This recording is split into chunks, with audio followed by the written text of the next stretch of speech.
start with our next chapter of 10th ICSE biology, that is photosynthesis. We would have heard this term a lot of time since childhood or since we have been learning science.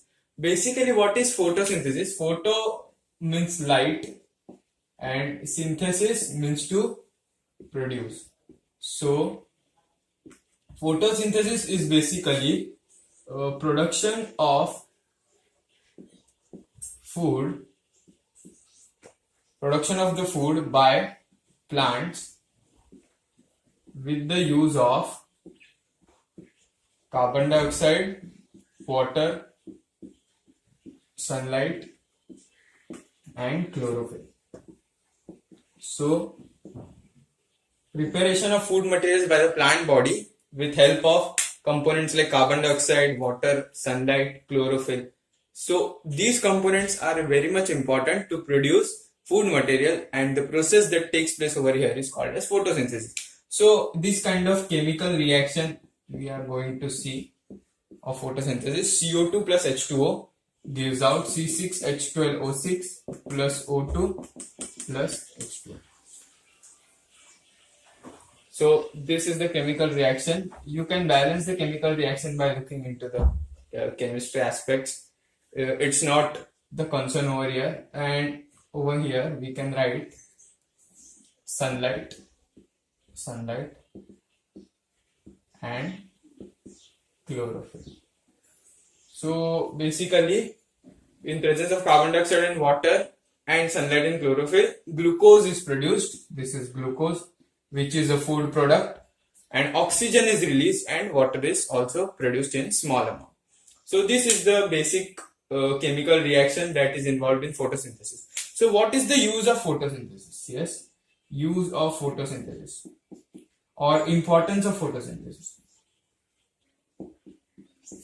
There are basic two importance. First is providing the food material.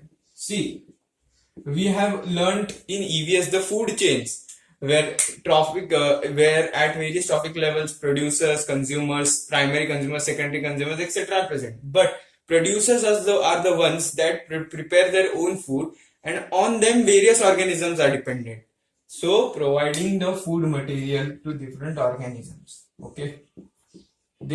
Plants are called as producers because they produce their own food. So they provide the food material for other organisms.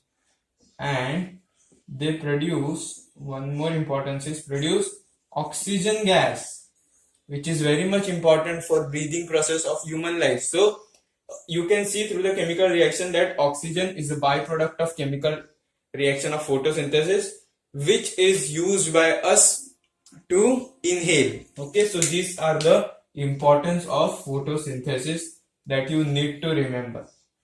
Now, here chlorophyll is present. Chlorophyll is a green pigment present in the plants. Okay, so it is said that only green plants perform photosynthesis because the green component of the plant called as chlorophyll reacts with the sunlight. See, there is a plant body. In plant body, chlorophyll content is present. So when the sunlight falls on that chlorophyll content, the chlorophyll gets excited and it performs the function of photosynthesis. So the green pigment called chlorophyll getting excited by sunlight is the reason for photosynthesis taking place in green plants basically. So basically now we are going to see the structure of a chloroplast over here. A chloroplast is a double membrane bound structure present in the cytoplasm of the cell. So the simple structure of the chloroplast is drawn over here. Two membranes.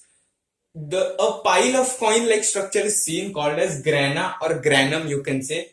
See, the pile of coins are together called as grana or granum, and the individual coin-like structure, the rounded structure, is called as thylakoids. Okay, so the complete is called as grana and individual structure is called as thylakoids. And the structure that attaches the two grana here, it is called as stroma lamellae. Okay, stroma lamellae, and the matrix of the cytoplasm is basically called as stoma. So what happens is, in thylakoids, chlorophyll pigment is present. So when sunlight falls on the chloroplast, on the chlorophyll content present in thylakoids, the chlorophyll is excited, and because of that various chemical reactions occur. Electrons are released, Due to that, the initiation of the chemical reaction or the reaction of the photosynthesis takes place. So this is the way how the chloroplast structure looks like. You have to draw this in your notebook, this diagram. So stroma, grana, thylakoids, stroma lamellae, double membrane bound structure. And here I have not shown, but DNA and small amount of mitochondria is also present in the chloroplast structure, but that is not more important over here. So you need to draw this diagram and remember it. Just to add on a few things, chlorophyll molecule basically contains various components like chlorophyll A, chlorophyll B, chlorophyll C, and chlorophyll D. But the most important of these is the chlorophyll A and B molecule, and out of these two, chlorophyll A is most important for photosynthesis. Okay, basically these two are the most important, and out of these two, chlorophyll A is the one which is required for photosynthesis. This acts as an accessory pigment which helps chlorophyll A in performing photosynthesis. So various in leaf there is present chlorophyll, but various parts of the plant also chlorophyll is present. Like in guard cells, chlorophyll might be present, which help in photosynthesis and regulating the opening and closing of stomata. We would see that later. In mesophyll cells, see leaf, the epidermis of the leaves contains mesophyll cells and types of mesophyll like palisade parenchyma, spongy parenchyma. So different kinds of cells are present, but chlorophyll is also present in the mesophyll cells of the leaves. Now see, presence of chlorophyll is very much essential, but if you look at this, chlorophyll is excited by sunlight. Okay, chlorophyll molecule is excited by it is excited by sunlight, but when excess amount of sunlight falls on the chlorophyll molecule, there are high chances that the chlorophyll molecule structure might be disturbed or the molecular structure might get damaged because of that. So excess sunlight can also damage it. So we need to understand that chlorophyll is necessary for photosynthesis, but excess amount of sunlight can damage the structure of the chlorophyll. Now we will look about the opening and closing of the stomata and how it is related.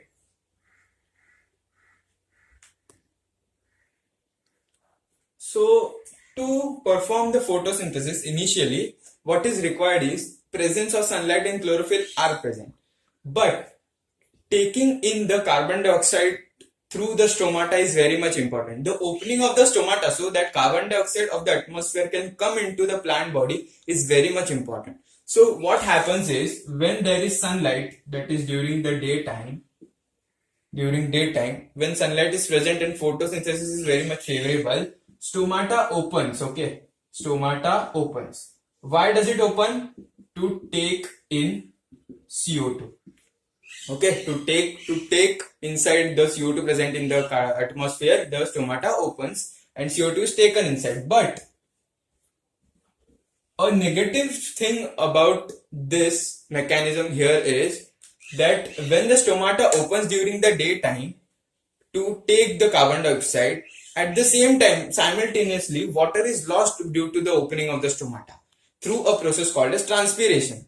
So we have learned in previous chapter that transpiration is a necessary evil. That is, transpiration is useful for the plant, but it may also act as a hindrance or act as an obstacle for the plant body. So looking over here, transpiration occurs when simultaneously stomata is opened for photosynthesis. So these are the, now there were various theories given for the opening and closing of the stomata, how the opening and the closing of the stomata is regulated by the plant body. So we would learn about this. Now we are going to see potassium ion theory. It was given by a scientist called as Leavitt. Okay, Leavitt, and this is a recent theory, most recent theory and most acceptable, we can say. So these are the guard cells present in the plant body. This is the stomatal opening. Okay, this is the stomatal opening. These are the guard cells. So what happens is, generally in a guard cell, the concentration of potassium ion outside is very much high as compared to inside. Okay, potassium ion inside the guard cell is very low as compared to potassium ion outside. So this is the general case scenario. Now what happens is, during daytime, when there is sunlight, okay, this is our sun. When there is sunlight, the sunlight falls on the chlorophyll molecule and on the leaf surface. Because of that, I had mentioned earlier, chloroplast and chlorophyll is present in guard cells also. So because of that, the food is produced in guard cells of the stomatal apparatus. And what happens is, because of the photosynthesis taking place in the guard cell, ATP is produced in guard cells. What is produced? ATP is produced. Okay, ATP is present or ATP is produced in the guard cell. Now what happens is, in previous chapter we had seen a term called as active transport. Now what is active transport? Is transport of the molecules from the region of lower concentration to a region of higher concentration. Okay, what is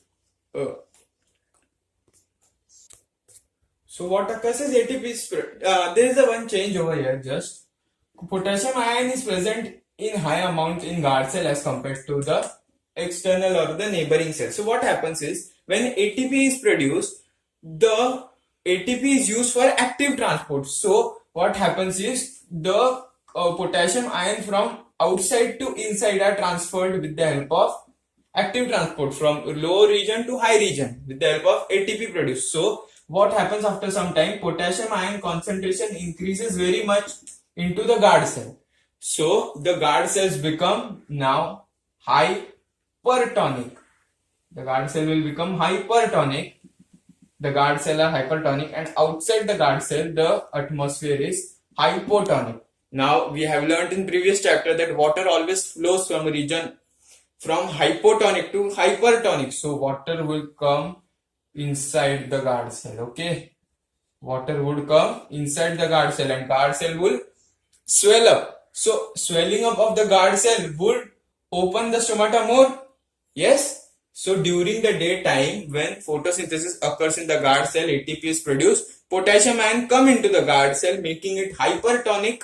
So the guard cell will get more water from outside, it will swell up and stomata will be opened. So opening of the stomata is promoted during the daytime. So the photosynthesis is more promoted, because more the stomata is open, more the carbon dioxide would come inside. Okay, clear? This is as simple. Okay, now we will learn about the next theory. So this was the scenario that we had seen during the daytime. Now what would occur in the night time? During the night time, when photosynthesis would not occur in the guard cell, the potassium ion will leak outside the guard cell. So outside the concentration would increase, that is outside hypertonic, and outside and inside. Now outside is hypertonic, inside is hypotonic. So water would leave outside, guard cells would shrink, and stomata would close. So this is the scenario that would occur over here. Now we are going to see a theory called as sugar concentration theory. Sugar concentration theory. So this is a very simple theory that we are going to see, sugar concentration theory. Now what happens is, during daytime, what occurs? Photosynthesis in guard cells. Okay, photosynthesis in guard cells. Now what would occur in guard cells? Due to photosynthesis, sugar concentration increases.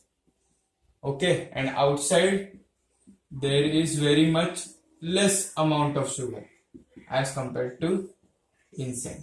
So inside the atmosphere becomes hypertonic and outside it is hypotonic. So again, hypo to hyper, the water will move inside, guard cells would become turgid, stomata would become more open. Okay, this occurs during daytime. But what happens in night time? When during the night time, when photosynthesis is not occurring, the guard cells won't produce the sugar. So the scenario would be reversed, that is inside and outside. That is inside and outside. Sugar concentration inside is low, outside is high. Hypo, water will move outside, guard cells will become flaccid. As it becomes flaccid, stomata closes. So stomata closes because no sunlight is present during the night time. So stomata closes and no more carbon dioxide is taken inside. But during the daytime, when sunlight is available, so carbon dioxide is taken in by more opening of the stomata. Okay. These are the two theories that we had seen. Now moving further, writing the reaction of the photosynthesis again, I'll just write down CO2 plus H2O gives out C6H12O6 plus O2 plus H2O. Balancing out the equation.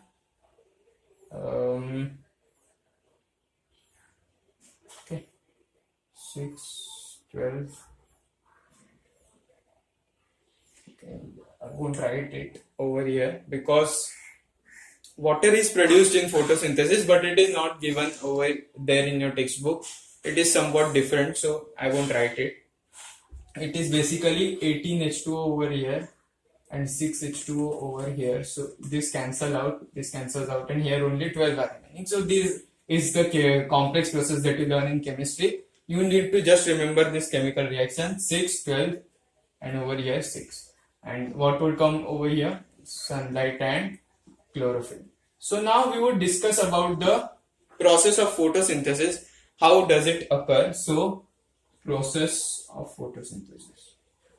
One is light dependent phase, or it is called as light dependent reaction, and other is called as light independent reaction.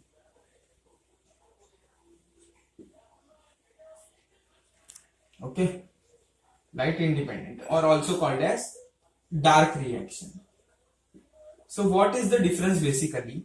Light dependent reaction is the reaction which would initiate only in the presence of light. So the reaction that would initiate in presence of light is called as light dependent, and light independent means it is also called as dark reaction, but it is not necessary that it is light independent, so it would occur in dark only. See, light independent means it does not directly depend on light, but it depends on the products of the light reaction.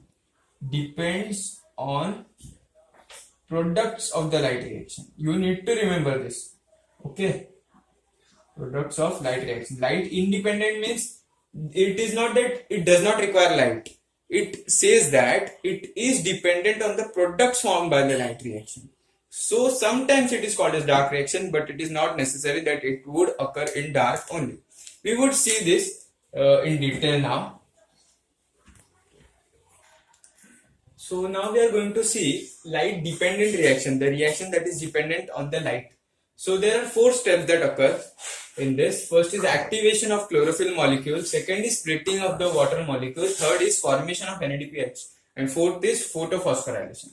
So looking at the first step, activation of chlorophyll molecule. See, chlorophyll molecule is present in the leaf surface. Okay, when the sunlight falls on it, the chlorophyll molecules become excited, and after becoming excited, electrons are ejected from that molecule. See, this suppose this is chlorophyll molecule, sunlight falls on this surface and electrons are released from it. When the electrons are released, they act in various coming process. In the next step we would see about it, but just remember, chlorophyll molecule is activated by sunlight and electrons are released from it. Next step is splitting of the water molecule. Water molecule is used in the photosynthesis reaction. So what occurs? The splitting of the water molecules takes place. The water molecule here, 2 water molecules, or two water molecules are there. So we would write them like this: HOH, HOH. What occurs is H, H, H and H. These come here and they form 4 H plus molecules, and O and O, 2 O are formed. So what occurs is two water molecules have been split. So 4H plus and 2O is formed. Now this 2O is nothing but O2 molecule, that is oxygen molecule. So now remember, in chemical reaction of photosynthesis, oxygen is released. So how it is released? By splitting of the water molecule. Splitting of the water molecule occurs and 4H plus ions are also released. Now what happens is a substance called, now in the third step, a substance called NADP. Yes, full form nicotinamide adenosine phosphate. Okay, so this is present. So it will take up the H plus molecules. Okay, four molecules of NADP would come and they would take up H plus molecules and they would form NADPH. Okay, now this is an electron carrier molecule. So remember, electrons were also released, so electrons are remaining.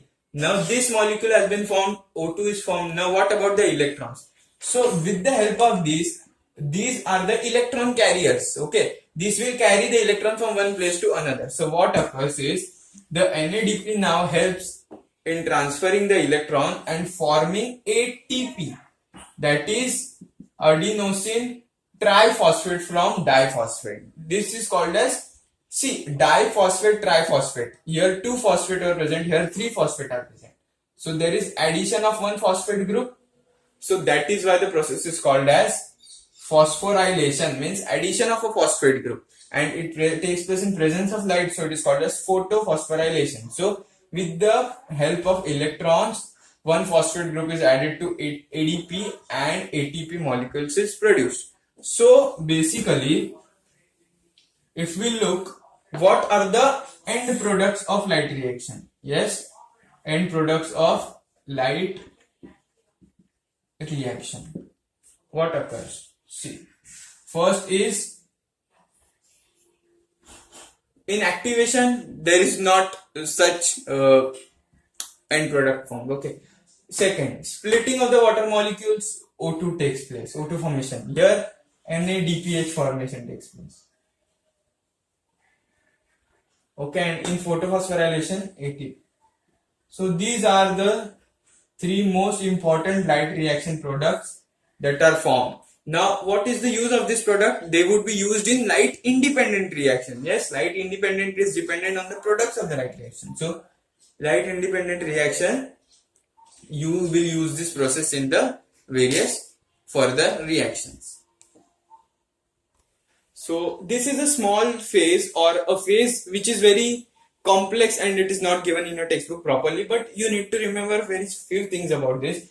It is called light independent because it depends on the products of the light reaction. Also called as dark phase because sometimes it may occur in dark also, but not always. So you can call it light independent most of the time.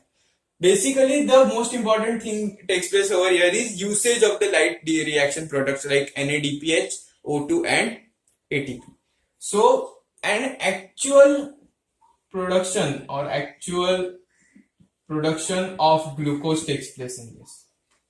Actual production of glucose takes place in this reaction. So the glucose that we see is formed in the photosynthesis reaction, that actually occurs in the light independent phase of the photosynthesis. So actual production of glucose takes place and polymerization of glucose to starch also takes place.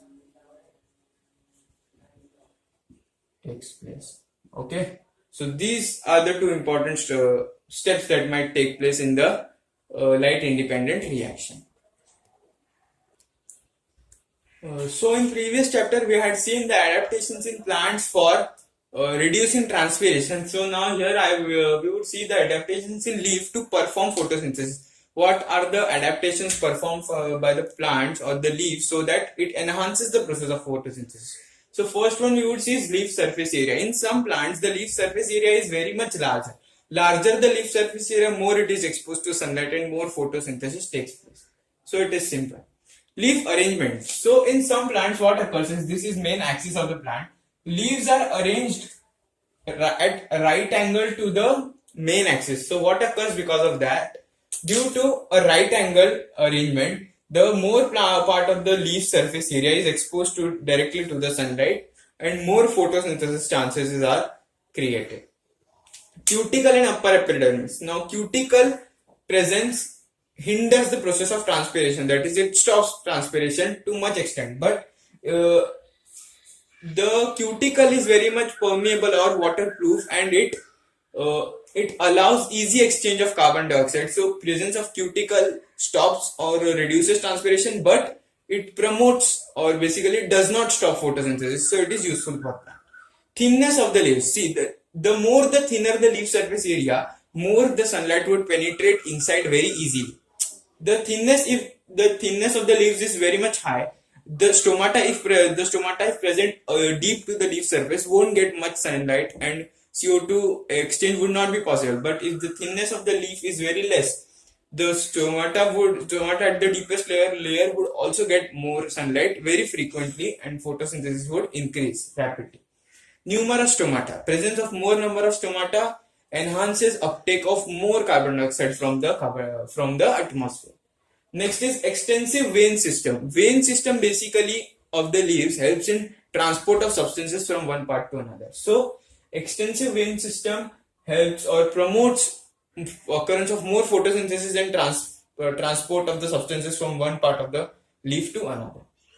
And chloroplast, basically more the number of chloroplasts, more chlorophyll, more photosynthesis takes place. So the concentration of the chloroplast also is important. So these are the 3, 6 and 7 important adaptations seen in leaves to perform photosynthesis basically. Now we are going to see the end results of the product of photosynthesis. Okay, so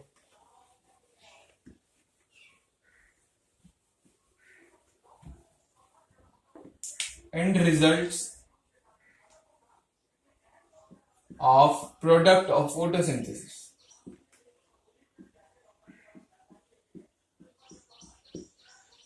Okay, first is glucose. Now what are the end result? First of all glucose, second is water, third is oxygen. Now what happens to the glucose? So glucose is first of all used by the plant body as a storage of food material, and for the various processes that take place in the plant body, glucose is used.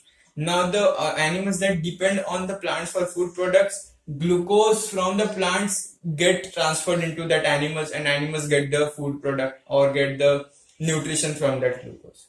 So excess of food material is also, glucose is also stored in the form of starch. So in potatoes, if what we eat, starch is the derived or the excess of the glucose that we can consume. So this is the end product of the photosynthesis or the result of the glucose. Water. Now water is very much essential. Water is produced in small quantity, so it helps in regulating the body temperature of the plant body. It helps in regulating the metabolic reactions. So water acts as a medium, so metabolic reactions can occur very easily. So water is responsible for that. And oxygen is the most important. It is given outside, and it is the source of a gas which is responsible for the life for the living of the human beings. So this is the most important gas which is given out, and it is inhaled by the human life. So these are the important products given by the plant body. Now we are going to discuss the factors that affect photosynthesis. Factors affecting.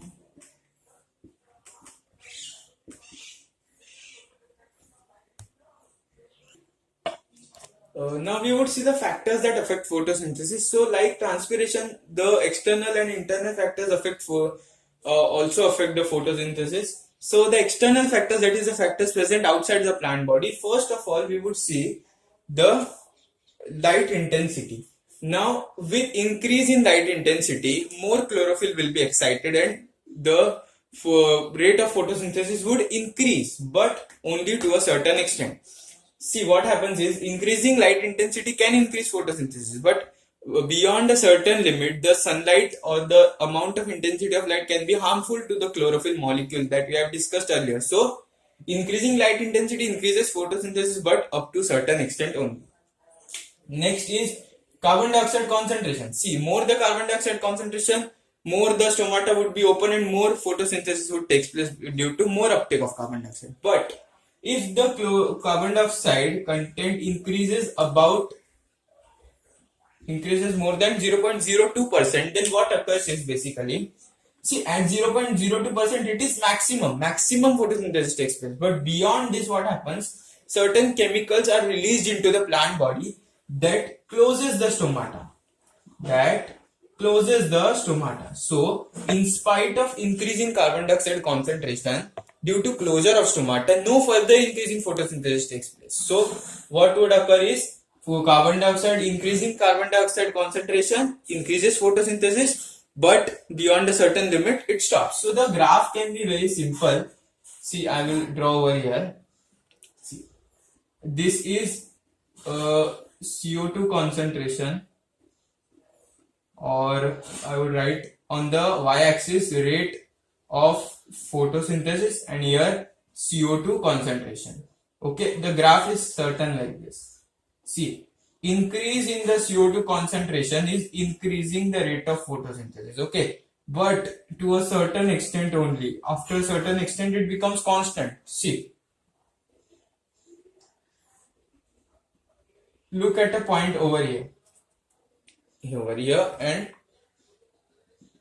over some random point over here, like this.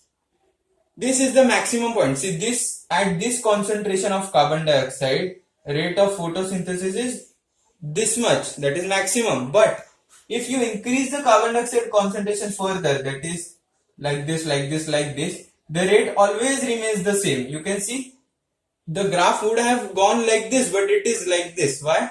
Increasing carbon dioxide concentration is not increasing the rate of photosynthesis. The ideal graph should be like this, but how it is? It remains constant. Next is temperature. Increase in temperature again increases the rate of photosynthesis, and the ideal temperature at which the photosynthesis is maximum is 35 degrees Celsius. Okay, or you can say from 30 to 40 degrees Celsius photosynthesis is very nice, and above 40 degree, the again stomata closes and photosynthesis stops. Now, water content. See, if less amount of water is absorbed by the plant body through the roots, then what occurs? The amount of water in the plant body is very less. So, to avoid transpiration, to avoid loss of water, the plant would close the stomata. So, closure of the stomata would lead to decrease in photosynthesis. So, thus, low water content of the plant body closes the stomata to prevent transpiration, and in turn photosynthesis rate is also reduced. So these are the external factors that affect the photosynthesis. Now we would look at the internal factors. Now looking at the few internal factors of the plant that affect photosynthesis. First one over here is chlorophyll. The amount of chlorophyll obviously determines the amount of photosynthesis that takes place. More the amount of chlorophyll present in the plant, more photosynthesis would take place. Okay, and basically more photosynthesis would take place. And next is protoplasm. See, the amount of protoplasm is basically nucleoplasm plus cytoplasm. So if the amount of protoplasm decreases, then the matrix of the cell decreases. Then metabolic reactions of the cell do not take place properly. So photosynthesis is itself a metabolic reaction of the plant body. It is a metabolic reaction. So decrease in protoplasm would affect the rate of photosynthesis negatively. That is, photosynthesis would reduce. Now third is accumulation of carbohydrates. See, if there is accumulation of carbohydrate in the plant body, that is, plant has carbohydrates in its plant body, then it would send a feedback to the plant body that now I have carbohydrate in my plant body. There is no need for further photosynthesis. So accumulation of carbohydrate means if there is accumulation of carbohydrate, there is more carbohydrate, or there is carbohydrate present in the plant body, the presence of carbohydrate would send a signal to the plant body that there is no further use, or there is no further motive for carrying out photosynthesis, because the actual motive is production of carbohydrate, which is already present. So no photosynthesis is required. So accumulation of carbohydrate would reduce the rate of photosynthesis. Next is structure of the leaf. In structure of the leaf, it comes the presence of chloroplast, presence of cuticle, the presence of stomata, the number of stomata, and thickness of the cuticle. So all these factors also affect photosynthesis. So these are the factors that affect photosynthesis. Now the remaining part of the chapter, that is experiment and carbon cycle, would be covered in the next chapter. So it is one of the most important chapters. I would request you to take down the notes of this chapter and read the chapter from the textbook.